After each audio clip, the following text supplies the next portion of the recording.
जय हिंद बच्चों। आज का वीडियो स्पेशली एफकैट 1 2024 के एस्पिरेंट्स के लिए बनाया गया है। जैसा कि आप जानते हैं कि एफकैट का जो पैटर्न है वो धीरे धीरे थोड़ा थोड़ा चेंज होते जा रहा है।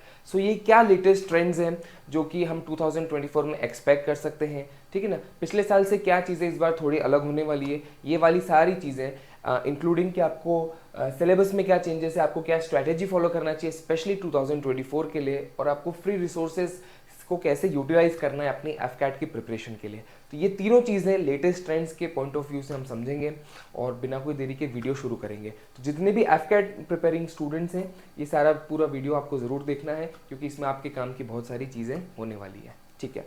चलो, तो सबसे पहले आई नो कि ये नोटिफिकेशन का वीडियो हम पहले ही डाल चुके हैं, पर एक 2 मिनट बेसिक डिटेल्स आपको दे देता हूँ कि इनकेस अगर आपको कोई डाउट्स होंगे तो अभी ऑन द स्पॉट वो आपको सॉल्व हो जाएंगे।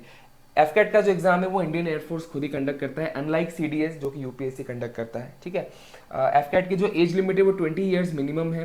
मैक्सिमम जो लिमिट है वो 24 से 26 तक है, डिपेंडिंग ऑन कुछ कंडीशन है। उसकी टेक्निकलिटीज़ में हम अभी नहीं जाएंगे क्योंकि वो हम आपको नोटिफिकेशन में बता चुके हैं। शॉर्ट में अगर बता दूँ तो जो जिस रोल के लिए आप अप्लाई कर रहे हैं उसके हिसाब से आपका जैसे फ्लाइंग ब्रांच के लिए अलग एज लिमिट होती है, आपकी नॉन टेक्निकल वाले डिपार्टमेंट के लिए अलग होती है। अगर आपके पास डीजीसीआई का लाइसेंस है तो आपके लिए उसके एक्सेप्शंस अलग होते हैं, ठीक है। एजुकेशन क्वालिफिकेशन जो है आपको 12th पास चाहिए मिनिमम 50% से, ठीक है ना। ग्रेजुएशन आपका किसी भी स्ट्रीम में हो सकता है, डिपेंड्स आप किस जॉब के लिए अप्लाई कर रहे हैं। अगर आप अकाउंटिंग या कोई और जॉब लॉजिस्टिक्स के लिए अप्लाई कर रहे हैं तो फिर आपको फिजिक्स एंड मैथ्स जो है वो कंपलसरी नहीं होता है। अगर आप फ्लाइंग ब्रांच के लिए अप्लाई कर रहे हैं then it is compulsory to have physics and chemistry in 11th-12th and graduation also in B और B tech, right. So graduation भी जैसे मैंने बताया कि फ्लाइंग ब्रांच के लिए अलग होता है और नॉन टेक्निकल के लिए अलग होता है। तो अभी मैं यहाँ पे जनरलाइज लिख रहा हूँ कि किसी भी स्ट्रीम में आपको 60% एंड अबाउ चाहिए। आप इंडियन और अनमैरिड होना चाहिए, ठीक है ना। फिजिकल स्टैंडर्ड्स की अगर हम बात करें तो फ्लाइंग ब्रांच वालों के लिए जो हाइट रिक्वायरमेंट होती है दैट इज 162.5, ठीक है। और इसके अलावा ground duties technical non technical में 157.5 for male and 152 centimetre for female है। तो ये एक जनरल डिटेल्स थी एफकैट के बारे में, ठीक है ना। ये कवर करना ज़रूरी है बिकॉज इन केस अगर आपको अभी कोई इसमें प्रॉब्लम्स हैं तो you can sort it out और यू एटलीस्ट आपको पता रहेगा कि आपकी एलिजिबिलिटी मीट हो भी रही है या नहीं हो रही है, ठीक है। चलो, अब एग्जाम पैटर्न हम समझते हैं कि 2024 के हिसाब से क्या क्या ट्रेंड्स हैं। पहले एक जनरलाइज पैटर्न समझेंगे, फिर आगे हम सिलेबस के साथ साथ देखेंगे कि क्या क्या ट्रेंड्स हो रहे हैं, किस तरीके के क्वेश्चंस पूछे जा रहे हैं, ठीक है। सो एफकैट का जो एग्जाम है वो सीबीटी है, कंप्यूटर बेस्ड टेस्ट है, ठीक है ना। ये एक ऑनलाइन एग्जाम होता है, ठीक है, दैट वी नो। एग्जाम जो है आपका ओनली इंग्लिश में होगा, हिंदी में ये पेपर नहीं होता है, ठीक है ना। सो इवन जो हिंदी मीडियम वाले स्टूडेंट्स हैं आपको भी जो है इंग्लिश पॉइंट ऑफ व्यू से ही सारी चीज़ें प्रिपेयर करना है। एफकैट में आपको टोटल 100 क्वेश्चंस दिए जाएंगे, ठीक है ना। और जिसमें आपको हर सही क्वेश्चन पर 3 मार्क्स अवॉर्ड किए जाएंगे और हर आपकी नेगेटिव गलती पर एक -1 का नेगेटिव मार्किंग होगा, ठीक है ना। टोटली 100 क्वेश्चंस आपको जो है 2 घंटे में आपको पूरे कंप्लीट करना है। ये जो एफकैट के क्वेश्चन है 100, इसमें आपको मिक्स रहेगा मैथ्स, इंग्लिश, रीजनिंग और जनरल अवेयरनेस का, ठीक है ना। सिलेबस की जो डिटेल्स है वो हम नेक्स्ट स्लाइड्स में कवर करेंगे। तो अभी के लिए आप इतना समझ लो कि ये जो 4 सेक्शन है ये आपके मेन सेक्शन है, ठीक है। डिफिकल्टी लेवल की अगर हम बात करें तो ये आपका जो है 10th और 12th के लेवल का होगा, जिसमें आपको जैसे मैंने आपको 4 सब्जेक्ट बताए। जो इंग्लिश है वो एक 10th-12th के स्टूडेंट के लेवल के हिसाब से आपको डिफिकल्टी लेवल अंदाज़ा लगाना है। अगर आप यूपीएससी सीडीएस से कंपेयर करेंगे तो कंपैरेटिवली ये एग्जाम थोड़ा ईजी है आपका, ठीक है। चलो आगे बढ़ते हैं सिलेबस और स्ट्रेटेजी की तरफ, ठीक है। सो सबसे पहले हम लोग जो है मैथ्स को लेने वाले हैं, ठीक है ना। तो मैथ्स के लिए हम लोग क्या स्ट्रैटेजी फॉलो करने वाले हैं वो हम सबसे पहले समझ लेते हैं, ठीक है। सो पहले अगर सिलेबस की बात करें तो profit and loss, average, time and speed, distance, ठीक है ना। मैंने आपको नंबर ऑफ क्वेश्चंस भी यहाँ मेंशन किए हुए हैं कि ओवर द इयर्स के हम जो ट्रेंड्स देख रहे हैं, ठीक है ना, कि किस टॉपिक से कितने क्वेश्चन आ रहे हैं, उसी हिसाब से हमने यहाँ पे आपको एनालिसिस बताया हुआ है। जैसे प्रॉफिट एंड लॉस से आपको 3 से 4 क्वेश्चन 100% आते ही आते हैं, इतने सालों से हम देख रहे हैं। Even in 24 we will expect the same. Average पे आपको 3 से 4 क्वेश्चन 100% आएंगे। टाइम, स्पीड एंड डिस्टेंस से भी लगभग 3 क्वेश्चंस आपको आते ही आते हैं। परसेंटेज जो कि काफी इजी टॉपिक है उससे भी आप 2 से 3 क्वेश्चंस एक्सपेक्ट करके चलिए। Time and work 2 to 3 question 100%। Simplification, probability और क्लॉक, ये 3 ऐसे टॉपिक हैं जिससे क्वेश्चंस जो है कम देखे जाते हैं और इस अटेम्प्ट में भी हमें नहीं लग रहा है कि इतने क्वेश्चंस इसमें से बनेंगे। तब भी आप इसमें से तीनों टॉपिक मिलाकर 2 to 3 क्वेश्चंस एक्सपेक्ट करिएगा। Simple interest and compound interest से भी क्वेश्चंस जो है वो कम देखे जाते हैं, जो आते हैं वो भी ज़्यादातर सिंपल इंटरेस्ट से आते हैं। सो आप कंपाउंड इंटरेस्ट, अगर आपके पास टाइम कम हो रहा है तो आप कंपाउंड इंटरेस्ट अभी के लिए स्किप कर सकते हैं। आई थिंक सिंपल इंटरेस्ट पे आप सही से फोकस करिए। ठीक है। मैथ्स के लिए आपको क्या स्ट्रेटेजी फॉलो करना है, तो मैंने आपको 3 चीज़ें लिखी हैं। Focus on speed and accuracy. जो स्पीड है आपकी, जब आप प्रैक्टिस भी कर रहे हैं तब भी आप टाइमर लगाकर ही प्रैक्टिस कीजिए। आपको 1 मिनट से कम में एक क्वेश्चन सॉल्व करना है, उस हिसाब से अगर आप स्पीड रखेंगे तो आपके लिए बहुत बेनिफिट होगा, ठीक है ना। एक्यूरेसी तो आपको 100% रखना ही है, बिकॉज नेगेटिव मार्किंग से हमें बचना है।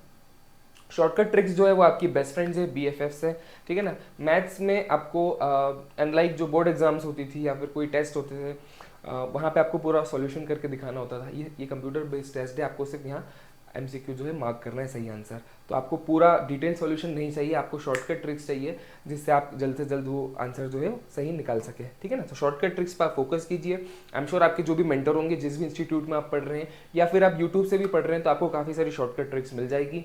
सो उसके लिए आपको बिल्कुल भी चिंता करने की ज़रूरत नहीं है, ठीक है ना। रेगुलर टेस्ट और एनालिसिस जरूरी है, ठीक है ना। ये पॉइंट नॉर्मली हम लोग एंड में बोलते हैं, बट ठीक है, मैथ्स के पॉइंट ऑफ व्यू से बोल रहे हैं कि रेगुलर अगर आपने प्रैक्टिस नहीं करी, आपने मॉक टेस्ट नहीं लिए और उसके एनालिसिस नहीं किए, तो फिर आपको ये सब चीज़ों का कोई फायदा नहीं है। FCAT का कोई सा भी कॉम्पिटिटिव एग्जाम निकालने के लिए आपको दिक्कत आ जाएगी, ठीक है ना। तो ये जो है स्पेसिफिक मैथ्स के लिए हमारी स्ट्रैटेजीज थी।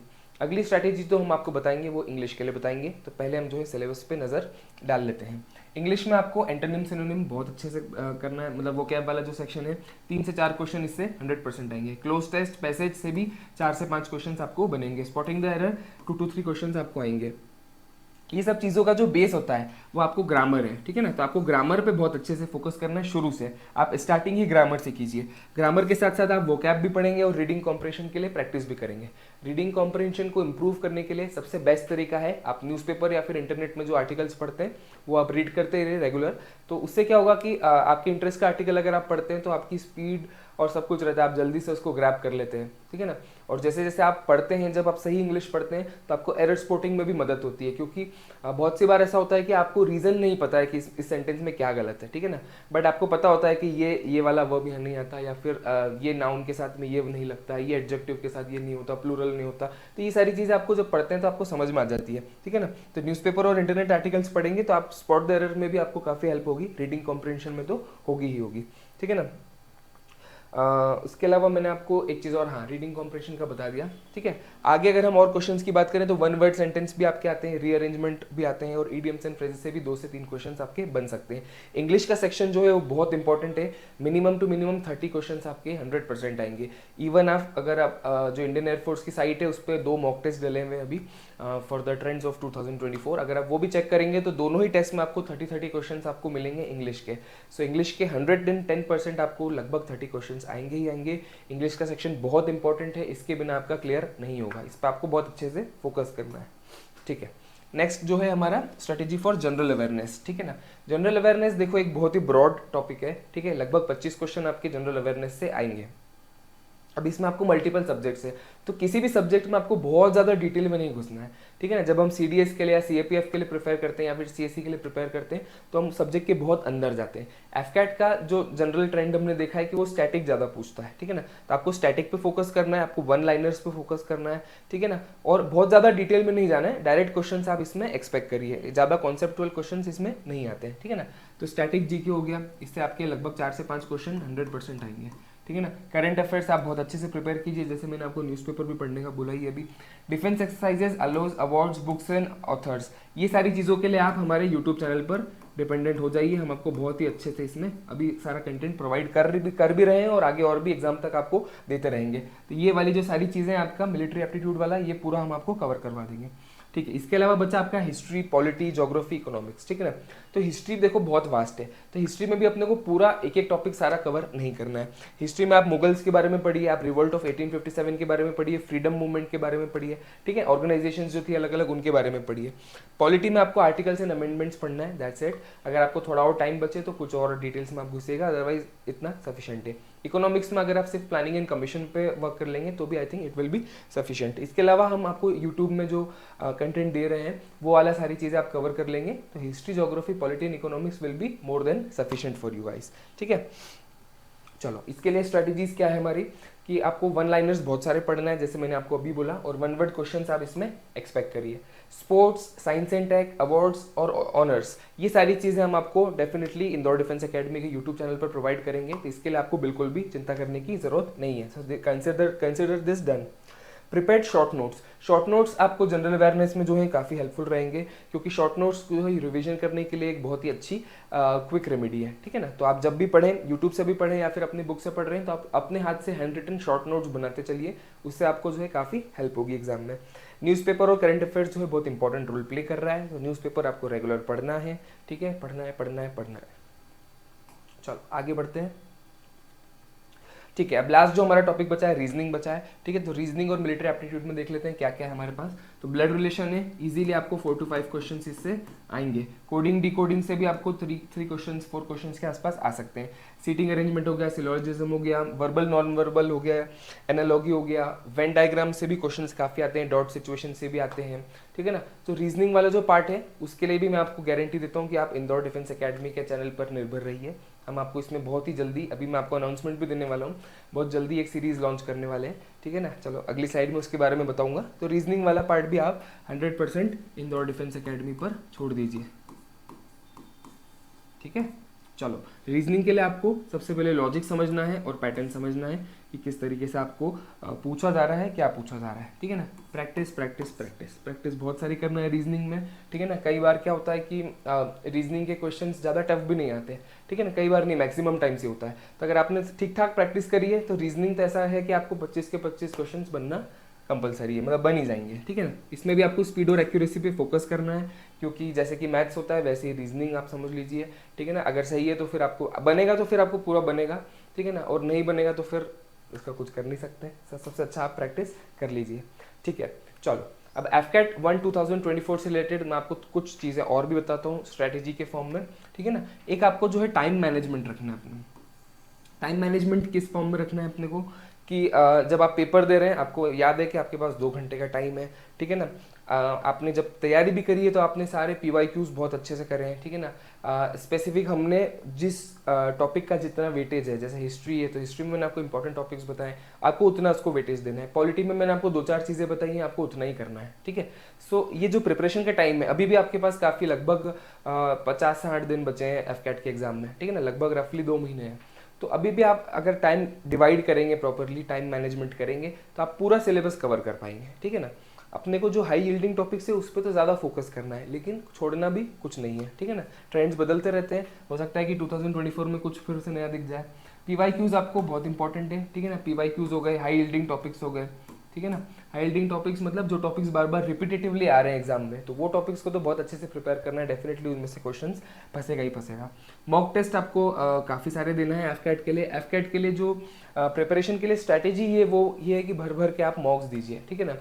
2 मॉक टेस्ट आपको सैंपल के लिए, ठीक है ना, इंडियन एयरफोर्स की वेबसाइट पे आपको मिल जाएंगे, ठीक है ना। इसके अलावा इंदौर डिफेंस एकेडमी की भी जो हमारा स्टडी पोर्टल है study.indordefenseacademy.com, उस पर आपको एफकेट के लिए कम से कम 20-25 मॉक्स मिल जाएंगे लेटेस्ट ट्रेंड्स के हिसाब से। तो वो मॉक्स आपको काफ़ी हेल्पफुल रहेंगे in terms of your practice, in terms of your revision, in terms to boost your confidence, ठीक है ना।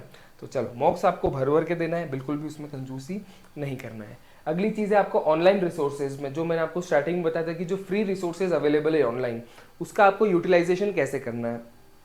तो देखो ऑनलाइन रिसोर्सेज मतलब आपका हो गया यूट्यूब और टेलीग्राम, ठीक है ना। टेलीग्राम पे आपको बहुत सारी PDFs मिल जाएगी कंपाइल्ड, जिसमें आपको शॉर्ट नोट्स भी मिल जाएंगे, टॉपर्स के नोट्स भी मिल जाएंगे, ठीक है ना। तो वो आपको यूटिलाइज करना है, ठीक है ना। I am not specifically saying कि इंदौर डिफेंस एकेडमी के आप टेलीग्राम चैनल पर जाइए और वहीं से पढ़िए, बट टेलीग्राम इन जनरल अगर आप देखेंगे तो आपको बहुत सारा अच्छा कंटेंट मिल जाएगा, ठीक है ना।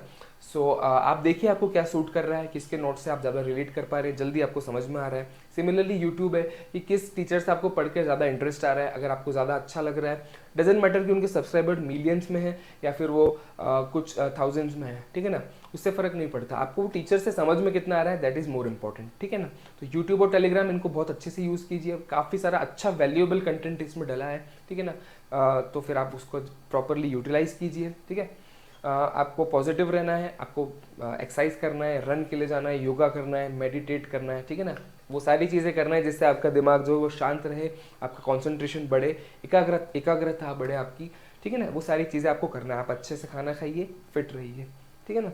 चलो लास्ट स्लाइड में हम आ गए हैं। और हम आपको एक अनाउंसमेंट करने वाले थे, ठीक है। सो ये अभिनंदन सीरीज़ हम लॉन्च कर रहे हैं स्पेशली एफकैट 1 2024 के स्टूडेंट्स के लिए। ये सीरीज़ आपको नेक्स्ट मंडे से स्टार्ट हो जाएगी और इस सीरीज़ में हम आपको पूरा बेसिक 0 to एडवांस सब कुछ कवर करने वाले हैं, ठीक है। Right from concept building to regular classes, ठीक है ना। रेगुलर क्लासेस के बाद रेगुलर टेस्ट, आपके टॉपिक वाइज टेस्ट होंगे यहाँ पे। आपके जो भी डाउट्स होंगे वो भी हम आपको बताएंगे कि कैसे हम आपके डाउट्स भी क्लियर कर पाएंगे। The easiest way is to comment. और उसके अलावा हमारा स्टडी पोर्टल है जहाँ पे आप टेस्ट देंगे, तो वहाँ पे आपको डाउट्स के लिए भी ऑप्शन मिलेगा, वहाँ पे अपने आप डाउट्स डाल सकते हैं। डेफिनेटली हमारी टीम आपके डाउट्स क्लियर करेगी, ठीक है ना। ये सारी चीज़ें होगी तो 110% आपका पॉजिटिव रिजल्ट आएगा, ठीक है। सो ये जो सीरीज़ है आपको यूट्यूब पे फ्री रहेगी, फ्री ऑफ कॉस्ट अवेलेबल रहेगी। आपको कुछ नहीं करना है, चैनल को सब्सक्राइब करना है और जितने भी दोस्त आपके डिफेंस एस्पिरेंट्स हैं वो CDS, एफकैट, CAPF के लिए प्रिपेयर कर रहे हैं, बस आपको कुछ नहीं, आपको उनके साथ भी ये वीडियो शेयर करना है, ये इन्फॉर्मेशन शेयर करना है ताकि वो भी इसका भरपूर फ़ायदा उठा सके। ये जो अभिनंदन सीरीज़ है ये आपको नेक्स्ट मंडे से स्टार्ट हो जाएगी। सो बकल अप गाइस, एफकैट में अब 2 महीने बचे हैं और डेफिनेटली एफकैट अपने को क्रैक करना है और AFSB के लिए प्रिपेयर भी करना है, ठीक है। चलो, if you have any more doubts, any more suggestions related to series और एनीथिंग इन जनरल, आपकी कोई इंक्वायरीज हैं, आपको कोई क्वेरी है एफकैट से रिलेटेड, आप कमेंट्स में डालिए या फिर अब नीचे दिए गए नंबर पर आप कॉल कीजिए and my team will be very happy to help you. चलो, see you in some next video. जय हिंद, जय भारत।